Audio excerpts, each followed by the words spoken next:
Bonjour à toutes et bonjour à tous. Alors je vous retrouve avec grand plaisir pour ces nouvelles guidances lunaires.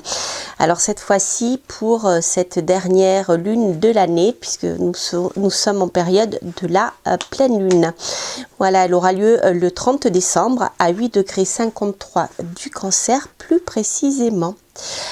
Alors, c'est le moment, comme vous le voyez ici d'ailleurs, de l'accomplissement. Nous sommes en période, je dirais, de fleurs, puisque ici, la pleine lune va symboliser la réussite des intentions que vous aurez posées auparavant, notamment au premier croissant. Alors, ça peut parler d'un accomplissement si vous avez si vous avez déjà semé des graines, d'accord, mais en même temps c'est une période aussi pendant laquelle vous allez pouvoir vous sentir comblé et avec voilà,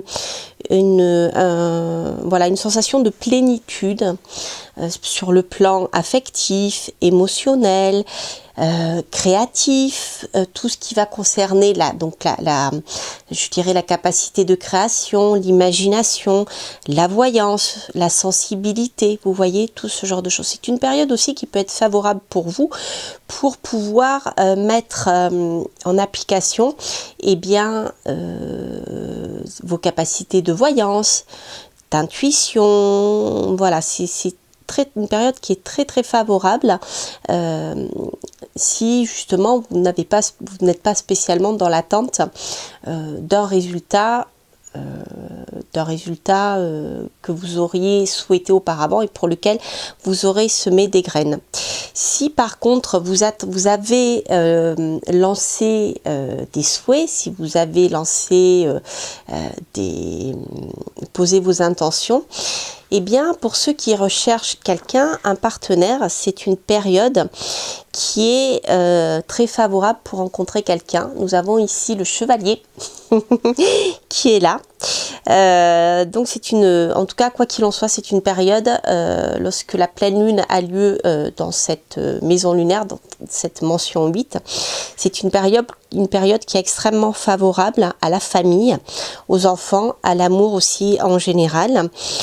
C'est aussi, les anciens disaient que c'était une maison qui était extrêmement favorable pour créer des talismans pour l'amour, justement pour favoriser l'amour, pour favoriser la bonne entente entre les personnes, inciter à la bienveillance. Si vous souhaitez par exemple demander quelque chose, une autorisation à quelqu'un de plus puissant que vous, eh bien c'est une bonne période aussi pour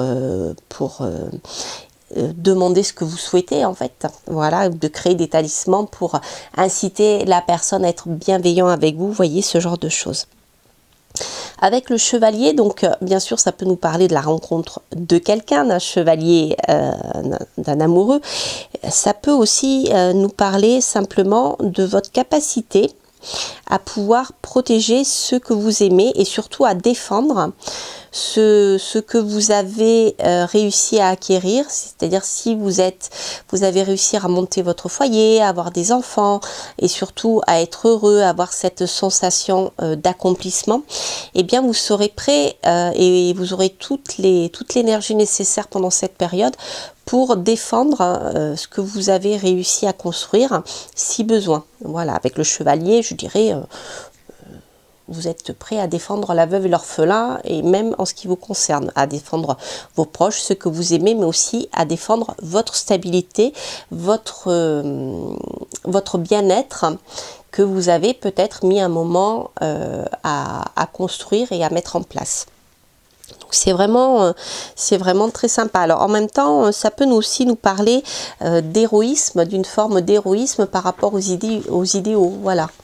Tout ce qui peut toucher, par exemple, l'injustice, ce genre de choses. On voit qu'ici, votre côté émotionnel peut être mis à fleur de peau et vous êtes tout à fait enclin, apte et motivé pour défendre la veuve et l'orphelin. Voilà, rien ne vous fait peur, hein. Alors ensuite, je dirais qu'avec la déesse Ishtar, Ici, vous voyez, nous sommes encore dans un signe d'eau, le poisson. Donc, on a encore cette notion de sensibilité, d'émotivité, de capacité d'ouverture à la clairvoyance. Vous voyez, on est dans cet univers-là. Et en fait, donc la déesse Ishtar, justement, c'est quelqu'un qui est prêt à combattre pour reconquérir peut-être ce qu'elle a perdu. Voilà.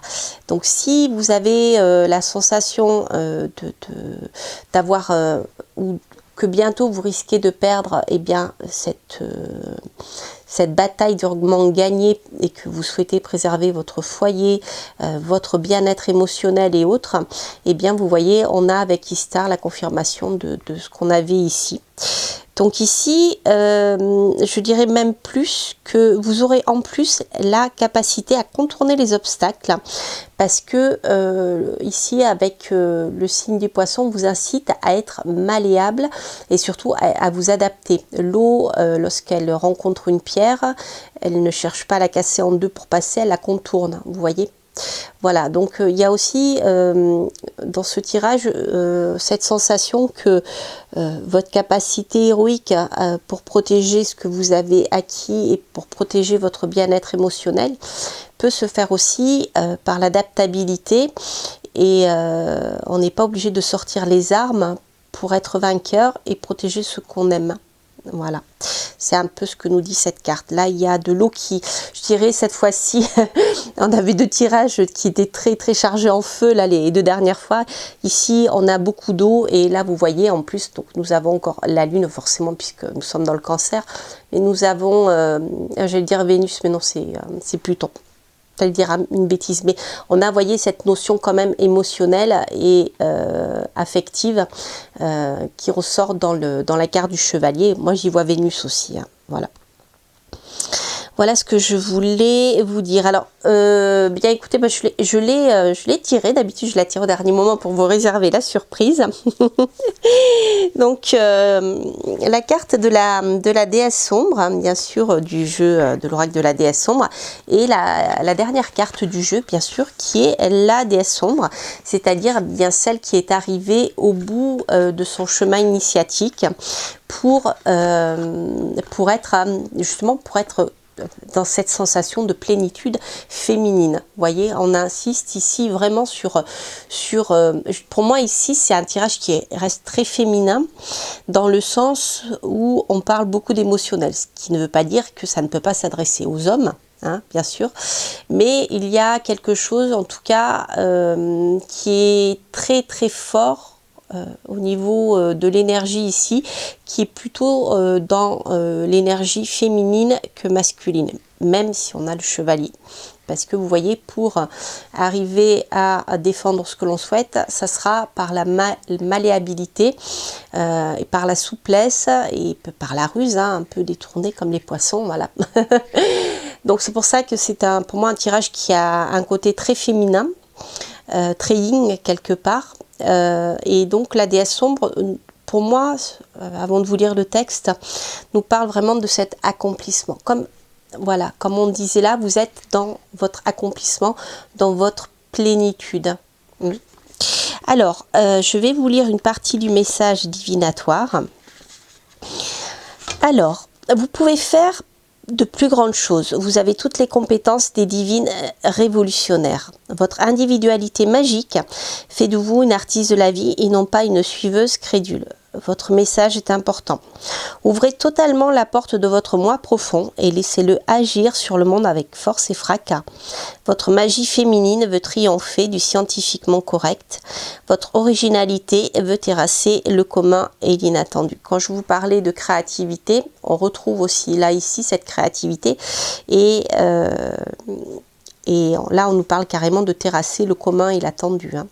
Donc voilà, avec la malléabilité, avec l'imagination, en suivant votre intuition aussi, hein, je dirais ici, vous allez pouvoir arriver à ce que vous souhaitez, hein. Et cet accomplissement que vous avez souhaité et que vous êtes si vous ne l'avez pas encore, je dirais, atteint, vous êtes sur le point de le faire. Et ici, vous voyez, on a un redoublement de ce message ici, hein. Voilà. Votre esprit, donc je termine, votre esprit guerrier et protecteur veut mettre les oppresseurs et agresseurs à genoux et insuffler un nouvel exemple. La réalité va basculer avec vous du côté féminin et délicieusement sombre. Voilà, donc il y a quelque chose de vraiment très très féminin dans ce tirage. On est vraiment dans des énergies féminines, dans la manière de réussir à s'imposer et à faire ce qu'on a envie de faire pour se sentir bien. Voilà, c'est ça l'accomplissement aussi. Voilà, chers amis. Bien écoutez, c'était donc le dernier tirage des énergies lunaires pour 2020. Ah oui, j'allais oublier de vous dire. Ça, c'est important. Je l'ai noté dans un coin d'un papier parce que je savais que j'allais oublier. Ici, nous sommes en période de pleine lune. C'est le moment aussi de faire un vœu.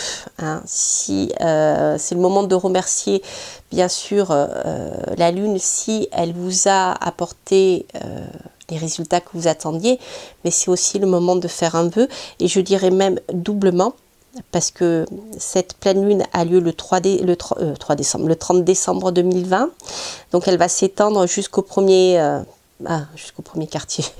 Non, elle va commencer à décroître encore, elle va être encore, je dirais, efficace pendant les 3 jours qui vont suivre. Et qu'est-ce qui se passe pendant les 3 jours? On va fêter le passage en 2021 dans la nouvelle année.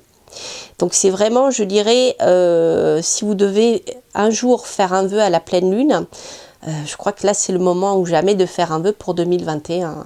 Voilà, voilà, c'était le petit message que je voulais pas oublier de vous dire. J'ai failli oublier de vous le communiquer.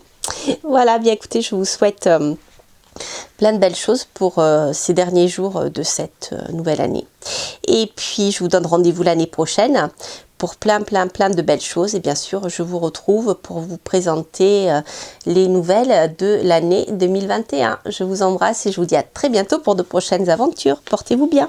Bye bye.